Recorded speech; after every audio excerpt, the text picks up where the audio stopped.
يعلم ما بين أيديهم وما خلفهم ولا يحيطون يا رسول الله صلى الله عليه وسلم. اللهم صل على سيدنا مولانا محمد صاحب التاج والمعراج والبراق والعلم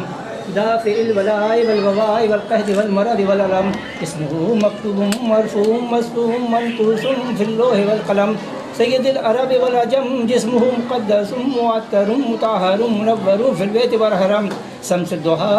بدر الدجى صدر الرضا نور الهدى قيف الورى مصباح الظلم جمیل السم صفی الامم صاحب الجود والکرم واللہ اسمہ وجبر.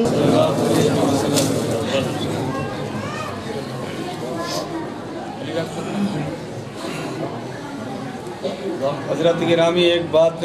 خانقاہ کے تعلق سے سماعت کر لیں آپ حضرات سبھی لوگ حاضر ہیں. مزار پر انوار پر ہم اور آپ نے بڑی عقیدت سے چادر پوشی کی. حضور سجادہ نسین فیضان الحق مدعز العلی تشریف رکھتے ہیں. ان کی یہ کرم نوازی ہے کہ وہ ہماری پست آواز پر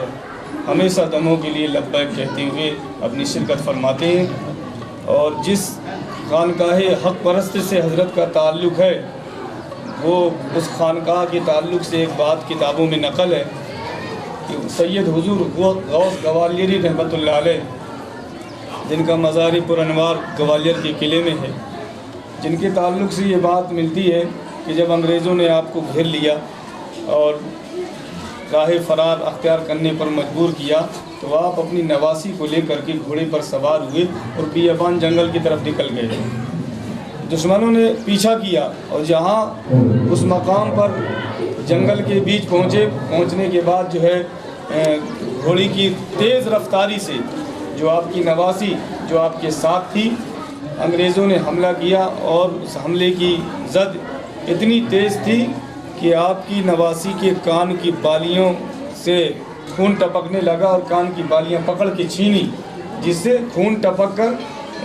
آپ کے سامنے نظر پڑی اور آپ دیکھ نہ سکے. یہاں تک کہ گھوڑے کو موڑا اور موڑ کر کے آپ کے ہاتھ میں جو چھڑی تھی اس چھڑی کو آسمان پر لہرا دیا اور حکم دیا اللہ اگر انہوں نے یہ ظلم و تشدد کیا ہے اور یہاں تک آ گئے تو ان کا کام تمام کر دی. کتابوں میں آتا ہے کہ وہ چھڑی جو آپ حضور غوث گوالیری رحمۃ اللہ علیہ نے آسمان پر لہرائی تھی وہ تلوار کا کام کرنے لگی اور تمام آنے والے دشمنوں کو تہہ تیگ کر دیا. اس خانقاہ سے تعلق ہے حضرت کا جو ہمارے بیچ آپ تشریف فرمائے اور یہ ان کی کرم نوازی ہے کہ دموں کے لیے ہمیشہ پست آواز میں لبیک فرماتے ہیں شرکت فرماتے ہیں. اب ہم سبھی حضرات حضرت کی اجازت سے حافظ الحاظ خلیل صاحب کی دعا میں شامل ہیں. بسم اللہ الرحمن الرحیم. اللہم صلی علی سیدنا مولانا محمد معدن الجود والکرم وآلہ وبارک وسلم.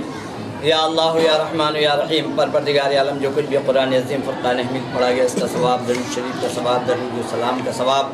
نذرانہ محبت عقیدتوں کا ثواب اے بے نیاز مولا تبرکات کا ثواب ہم تمام لوگوں کے پڑھنے میں سننے میں کسی قسم کی کوئی کوتاہی کمی لغزش غلطی ہو گئی ہو تو مولا تعالیٰ اپنے فضل سے پیارے محبوب صلی اللہ علیہ وسلم کی صدقہ طفیل میں معاف فرمائے.